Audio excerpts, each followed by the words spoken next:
this right here. He said, let us go back to a time where the act of sex was sacred. Let's think about this, guys.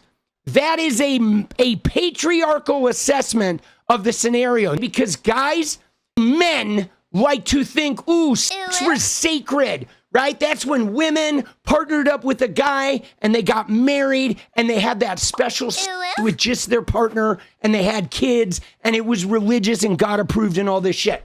But guys, if you look at the history of marriage, it's so toxic. Marriage was essentially slavery for women. They think this was sacred in the concept of marriage, but for the woman, she was essentially pawned off to be an indentured servant, where if they didn't like the guy, they were basically getting graped for life, dude.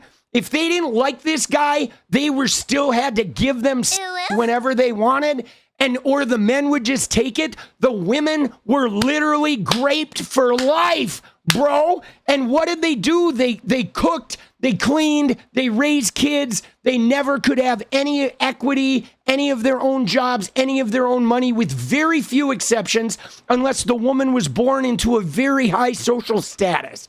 There were very rare instances where the woman was, had any power. Most of the time, women were married off to guys that they didn't even like, but their family just wanted to put them in a relationship, in a situation where they had money.